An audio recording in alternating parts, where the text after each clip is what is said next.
विद्यार्थी मित्रांनो, आजच्या व्हिडिओमध्ये आपण भारतीय राज्यघटनेविषयी काही महत्त्वपूर्ण अशा प्रश्नांची माहिती बघणार आहोत, जे की स्पर्धा परीक्षेसाठी अत्यंत उपयुक्त ठरणार आहेत आणि येणारी कोणतीही स्पर्धा परीक्षा असो तुम्हाला पास करायला नक्कीच मदत करेल।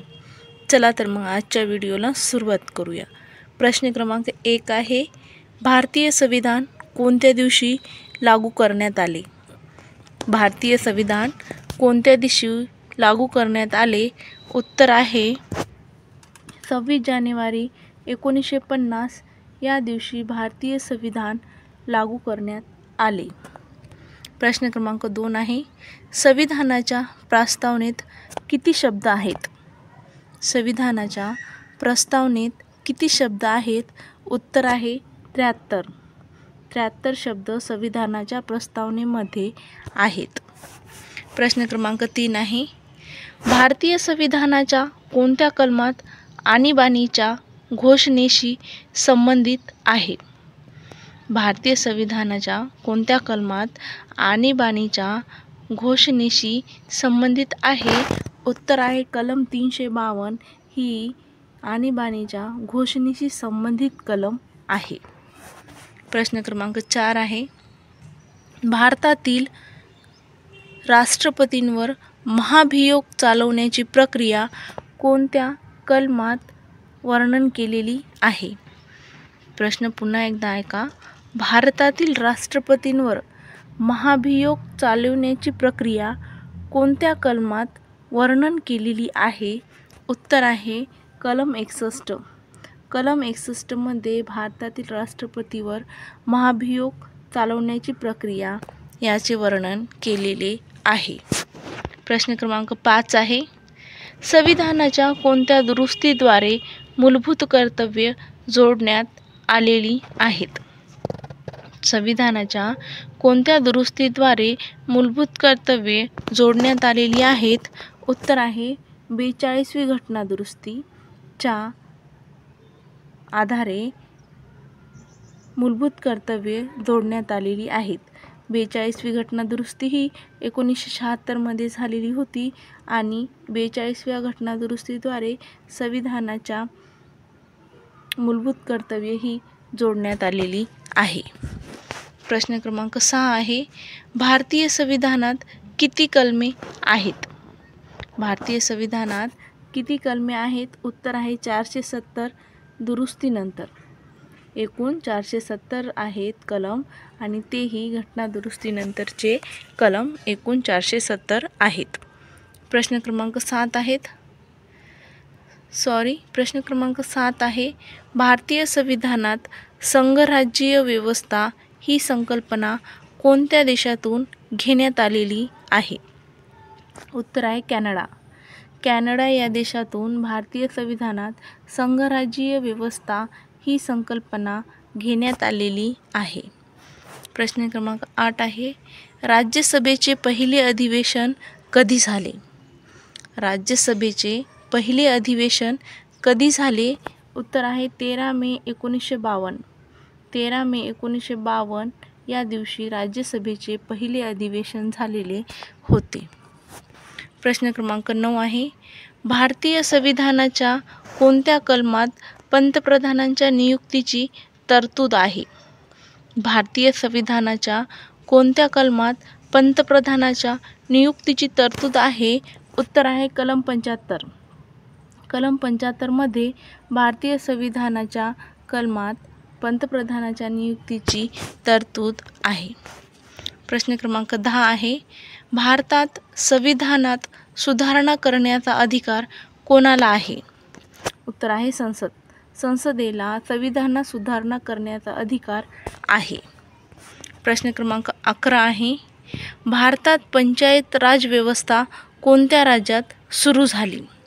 भारतात पंचायत राज व्यवस्था कोणत्या राज्यात सुरू झाली? उत्तर आहे राजस्थान। राजस्थान या राज्यात पंचायत राज व्यवस्था सुरू झाली आणि राजस्थानमधील नागौर जिल्हा येथे। प्रश्न क्रमांक 12 आहे, ब्लू वॉटर पॉलिसी कोणी सुरू केली? ब्लू वॉटर पॉलिसी कोणी सुरू केली? उत्तर आहे अल्फोन्सो डी अल्बुकर्क. पुन्हा एकदा ऐका, अल्फोन्सो डी अल्बुकर्क यांनी ब्लू वॉटर पॉलिसी सुरू केलेली आहे. प्रश्न क्रमांक 13 आहे, अंदमान आणि निकोबार बेटे कोणत्या समुद्रात आहेत? उत्तर आहे बंगालच्या उपसागरामध्ये अंदमान आणि निकोबार ही बेटे आहेत. प्रश्न क्रमांक 14 आहे, कोणत्या गव्हर्नर जनरलने सती प्रथा रद्द केली? कोणत्या गव्हर्नर जनरलने सती प्रथा रद्द केली? उत्तर आहे Lord William Bentinck. Lord William Bentinck यांनी सती प्रथा बंद केलेली आहे. प्रश्न क्रमांक 15 आहे, भारताचे पहिले राष्ट्रपती होण्यापूर्वी डॉक्टर राजेंद्र प्रसाद यांना कोणत्या सन्मानाने सन्मानित करण्यात आले? भारताचे पहिले राष्ट्रपती होण्यापूर्वी डॉक्टर राजेंद्र प्रसाद यांना कोणत्या सन्मानाने सन्मानित करण्यात आले? तर उत्तर आहे भारतरत्न. भारतरत्न या सन्मानाने डॉक्टर राजेंद्र प्रसाद यांना राष्ट्रपती होण्यापूर्वी सन्मानित करण्यात आले आणि हा सन्मान त्यांना 1954 मध्ये देण्यात आलेला होता. प्रश्न क्रमांक 16 आहे, भारतात संगणकाचे जनक कोणाला म्हटले जाते? भारतात संगणकाचे जनक कोणाला म्हटले जाते? उत्तर आहे विजय भाटकर. विजय भाटकर यांना भारतात संगणकाचे जनक असे म्हटले जाते. प्रश्न क्रमांक 17 आहे, कोणता ग्रह त्याच्या अक्षावर सर्वात वेगाने फिरतो?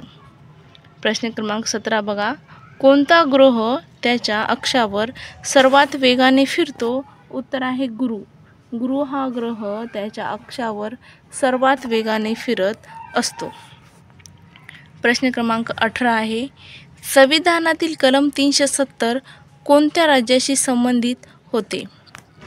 संविधानातील कलम 370 कोणत्या राज्याशी संबंधित होते? उत्तर आहे जम्मू आणि काश्मीर. जम्मू आणि काश्मीर या राज्याशी संविधानातील कलम 370 हे संबंधित होते. प्रश्न क्रमांक 19 आहे, कोणत्या मुघल सम्राटाच्या कारकिर्दीत ताजमहल बांधला गेला होता? प्रश्न पुन्हा एकदा ऐका. प्रश्न क्रमांक 19 आहे, कोणत्या मुघल सम्राटाच्या कारकिर्दीत ताजमहल बांधला गेला होता? उत्तर आहे शहाजहान. शहाजहान या मुघल सम्राटाच्या कारकिर्दीत ताजमहल बांधला गेलेला होता. प्रश्न क्रमांक 20 आहे,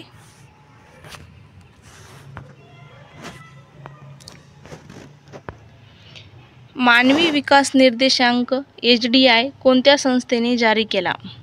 मानवी विकास निर्देशांक HDI कोणत्या संस्थेने जाहीर केला? उत्तर आहे संयुक्त राष्ट्र विकास कार्यक्रम UNDP.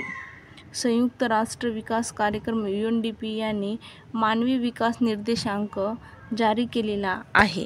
व्हिडिओ आवडल्यास व्हिडिओला लाईक आणि माझ्या चॅनलला सबस्क्राईब करायला विसरू नका. थँक्यू.